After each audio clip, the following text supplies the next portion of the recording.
Christian Arbulot. Bonjour. Christian Arbulot, vous êtes directeur de l'école de guerre économique, mais en fait on ne vous présente plus Christian Arbulot. Vous êtes un de nos grands spécialistes français en matière d'intelligence économique, évidemment. Qui est l'ennemi, coordonné sous votre direction et celle de Lucie Laurent et Nicolas Moinet. Qui est l'ennemi, guerre économique, édition du Nouveau Monde. Très bel opus. Dans votre édito, on va attaquer tout de suite par là. Indice de perception de l'agressivité économique, États-Unis 97 sur 100, Chine 93 sur 100, Allemagne 81 sur 100, Russie 78 sur 100, Royaume-Uni 66 sur 100. Donc on va parler agressivité économique, on va parler nouvelle guerre économique. Dans cet édito, vous nous dites, finalement, la nouvelle guerre économique, il faut maintenant raisonner compétition, contestation, affrontement. Oui, c'est difficile de vivre dans le monde d'avant, en fait. C'est-à-dire il s'est passé tellement de choses en 2 ans, à la fois dans ce qu'a révélé la pandémie Covid-19, puisque là, on a vu qu'on était dépendant, on a redécouvert ce que signifiait ce mot-là, pas simplement avec les masques et les tests, etc., mais on sait très bien que c'est désormais une question avec laquelle il va falloir compter.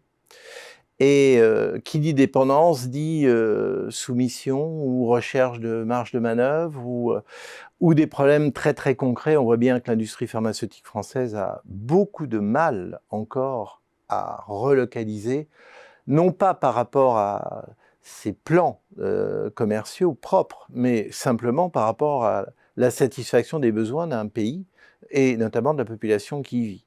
Donc là, on voit apparaître ce type de problème. Et puis malheureusement, avec la guerre en Ukraine, on voit apparaître d'autres types de problèmes. Et là, on parle de guerre économique. On en a un peu parlé déjà à l'époque de M. Trump, lors de son mandat présidentiel vis-à-vis de la Chine.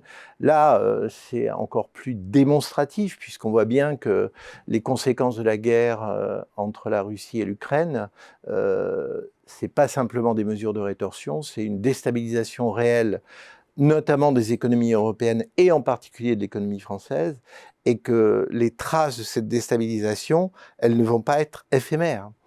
Et par rapport à ça, la question centrale qui se pose, c'est mais la guerre économique, autour de quoi tourne-t-elle aujourd'hui? Mais elle tourne autour de choses évidentes, c'est-à-dire que pénurie de ressources, problématique, comme je l'ai dit, de dépendance vis-à-vis d'économies extérieures, problème réel de compétition, mais au-delà de la compétition, il y a réellement des affrontements économiques. L'ouvrage des éditions du Nouveau Monde en raconte un certain nombre. Et la question qui se pose, c'est « et la France dans tout ça ?» Et on voit bien que la France, elle est dépendante des États-Unis, elle est dépendante de la Chine, et il ne faudrait pas qu'il y ait le même problème avec la Chine, parce que là, les conséquences seraient 1000 fois plus graves que celles avec la Russie. Et on se demande comment on va faire, parce que le classement que vous avez cité, il y a 3 pays alliés sur 5 dans les 5 pays les plus agressifs à l'égard de la France. Donc ça aussi, ça interpelle. Et on se retrouve dans une situation très particulière où aujourd'hui, on ne peut plus ne pas penser à quelle stratégie le pouvoir politique français va-t-il mettre en œuvre à court, moyen, et alors là, c'est le pire, long terme, parce que vous savez très bien que le politique est prisonnier des mandats électoraux et de leur durée. Donc on a un véritable défi, et je crois que plus d'un quart de siècle après le rapport de Martre sur l'intelligence économique, il était de bon ton de faire le bilan de ce quart de siècle et surtout de la situation dans laquelle on est aujourd'hui.